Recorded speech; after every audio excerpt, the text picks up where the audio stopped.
It's pretty simple from here on in. I'm 33 now. Tokyo's in 2 years. I'll be 35. I want to go on a high. Our 4th gold medal.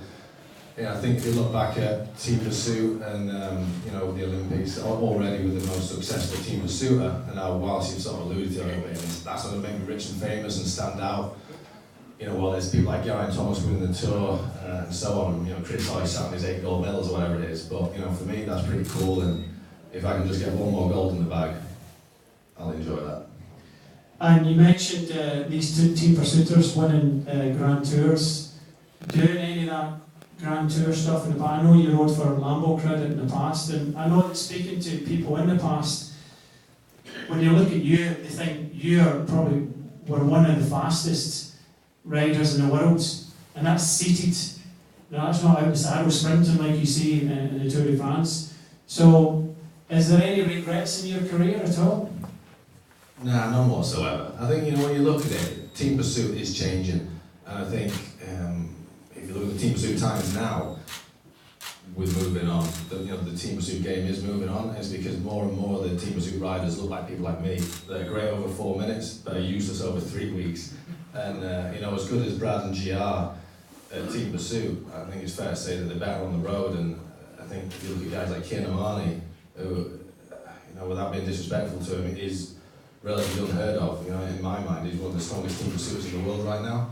And I think that's just the way it's going to go. He's an ex-sprinter, kilo rider. He's trained a bit of endurance, and that's what a team pursuit is going to look like now. It's going towards like a 3.5 minute event, and it's less than that in reality. You're spending less than a minute on the front. You're almost looking at like the kilo riders of the old days. And if you look at the crit scene on the road, tour series, things like that, in terms of your aerobic foundation, there's nothing better. If you download the tour series and get it up on Training Peaks, the numbers are like pretty astronomical. It's something you can't really replicate in training.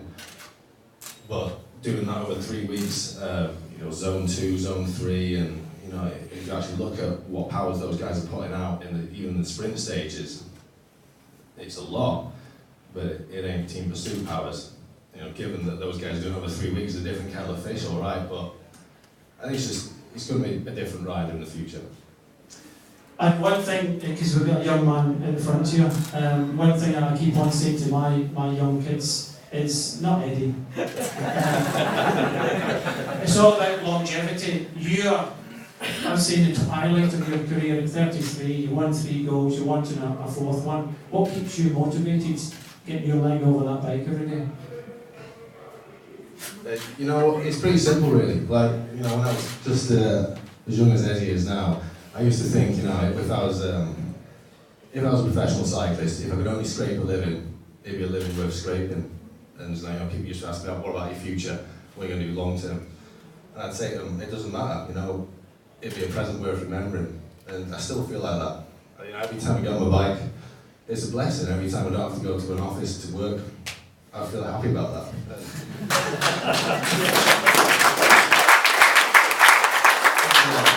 There's a photographer in the room that sort of spoke about the fact that there was a bit of a tear in my Appledore this year at the Worlds when we won.